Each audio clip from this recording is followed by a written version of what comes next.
როდესაც 21 საუკუნეში ეკლესიის რაობაზე ვსაუბრობთ, ეკლესიის ეკლესიის ქმედება გარე სამყაროსთან იწოდება შემდეგი სიტყვით მისიონერობა. ხო სწორი? იმისა გამო რომ ეკლესია მისიონერობს, კარგად თუ ცუდად ეგ სხვა თემაა, სწორედ ამის გამო იმსახურებს ეკლესია კრიტიკას. ზოგს მოსწონს მისი მისიონერობა, ზოგს არ მოსწონს. მე მაგალითად არ მომწონს.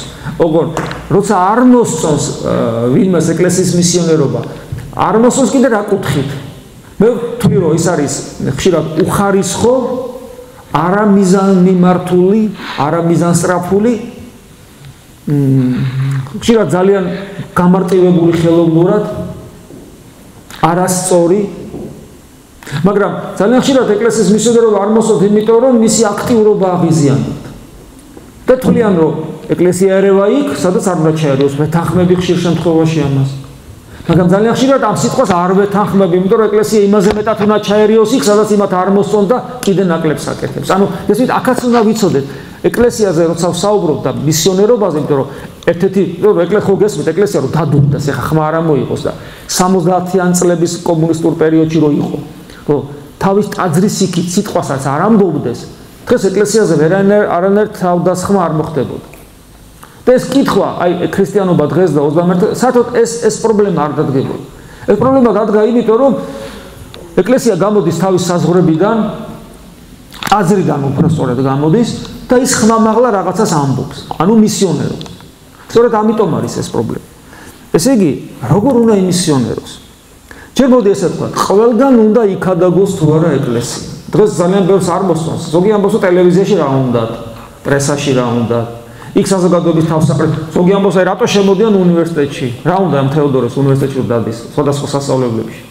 რომ მე მეუბნები რომ მე არ დავდივარ, სადაც ითხოვენ იქ მივდივარ. ეხლა ეგ ცალკე თემაა. ზოგს გონია რომ მე ეხლა აქ შემოგეჭერი და გინათ რომ მომისმინეთ. მაგრამ ნუ ყოველ შემთხვევაში კითხო რა უნდა სკოლაში, რა უნდა ციხეში, რა უნდა ჯარში. მე ვიცი ერთ-ერთი ხარიდან არ მომაქეს სიტყვები პერიოდულად თქვა გვესმის, მოდის, გვეუბნებიან და ასე შემდეგ. არის შემთხვევები, როდესაც თქვა ისეთ ადგილას შეიძლება შევიდეს მღვდელი და იქადაგოს, საერთოდ იქ მღვდელი როგორ შედის, რა ქრისტიანობის საქმეა იქ საერთოდ იმ გარემოში ყოფნა და ასე შემდეგ. ანუ კითხვა, ყველგან უნდა იქადაგოს თუ არა ეკლესია? მე ესე ვფიქრობ, რომ ყველგან უნდა იქადაგოს. თუ ვინმე ზნეობრივი კუთხით აფასებს იმას, რომ თქვა აი იქ ეკლესია საერთოდ რა უნდა, რა მაგის საქმეა. ტელევიზიის მაგალითად, ტელევიზიაში 1000 სიბინძურეა, გაზეთებში 1000 სიბინძურე ეწერება. იქ გვერდზე უცებ გამოდის მღვდელი. ცოტა ხნით რაღაც სისულელებს და სიბინძურეს უზნეობას აჩვენებდნენ. ცოტა ხანი გამოვა მღვდელი და რაღაცებს ლაპარაკობ. ეს ხო დაკნინებაა, ხო? ოთაშორის მღვდლები როცა განმოსილები დადიან ხოლმე, განმოსილები. ეს არ არის სწორი, თავისთავად ცხადია და მიუღებელია ქრისტიანული ტრადიციისათვის. ერთ-ერთი мотиваცია არის ხოლმე. აი როგორ შეიძლება მღვდელი წახვიდე ბაზარში და ბაზარში ამით იარო შესამოსლით. ეს ხო შეურაცხყოფაა შესამოსლისა. ესე ამბობენ ხოლმე. არ არის ეს სწორი. ბაზარში მღვდელი ხარ და შენი შესამოსელი მისიონერობის ახმარო არ ამოიღო. თუნდაც ერთ გამყიდველს ბაზარში ღმერთი გაახსენდა იმ დღეს. თუ რა თქმა უნდა წესიერად იქცევი. ეს უკვე ძალიან დიდი საქმე, იმიტომ რომ შენ დღეს, იმ დღეს ერთ ადამიანს ღმერთი გაახსენე და ცხოვრების საზრისე დააფიქრე. მაგრამ თუ მაინც ასეთი კუთხით შევხედავთ, მე ესეთი რამე შეიძლება ითქვას, აი მარცვალი, სუფთა, კაი, ლამაზი, ხორბლის, უფრო ლამაზი არის სიმინდის პრიალაყვითელი მარცვალი. სად უნდა ჩააგდო, რეკიდან სიმინდი გამოვიდეს? ტალახში. ტალახი ჭუჭყიანია. მარცვალი შეიძლება მოხარშო შეჭამოდოთ, მიწას არავინ არ შევჭამთ. მაგრამ აი რაც ჩვენთვის საჭმელიც არ არის და ტალახი კიდე ხელსაც გითხვის, იქ აგდებ ზუსტად. რომ იქიდან ხორბალი ისა ნაყოფი განცად ინახავენ ხოლმე, დღეს ბანკებში და ძველად მიწაში ინახავენ. შეიძლება ქრისტე მოციქულებს ვითარცა ცხოვრებს სადაგზავნის ვისთან გახსოვთ? გელგლებთან. პირდაპირ ასე უნდა. მე გაგზავნით თქვენ ვითარცა ცხოვრებს შორის მგელთან. რას ნიშნავს ცხვარი მგლებში? თან 1-2 ცხვარი მგლების ხროვაში. დაუცველი, ბოროტი გარემო. სიძულვილით ახსავსე, აგრესიული გარეუბნება. ეს საყვარელი. იქ, ანუ ეს ნორმა არის. ეკლესიისათვის რომ ყველგან მივიდეს და არ უყურებს იმას იქ ზნეობრივი თვალსაზრისით რა მდგომარეობა, თქვა დამოკიდებულების თვალსაზრისით ქრისტიანობისადმი რა დამოკიდებულება, პავლე მოციქულის სიტყვებია, ჟამითი, უჟამოდ, ანუ ყოველთვის უდრო დროს მნიშვნელობა არ აქვს. იქადაგე, როგორც იმ ფილმში რომ საიდანაც რომელიც არის ერთი ცოცხალი პერსონაჟიდან, თბილისელი პერსონაჟიდან. მე მეგონა როგორ არის ძმაკაცობა კრუგლას უტაჩი მიიყო, ხო გახსოვთ ეს გამოთქმა, ხო, კამერო მიადგება. ანუ მეგობრობას არ აქვს დრო. ღვთისმსიტყვის ქადაგებას არ აქვს ადგილი და დრო, ის ყველგან უნდა ისმოდეს. და თვითონ ქრისტე სად დაიბადა? ბაგა ლამაზად ჟღერს. აბა მითხარით თქვენ რას უწოდებთ ხოლმე ბაგას?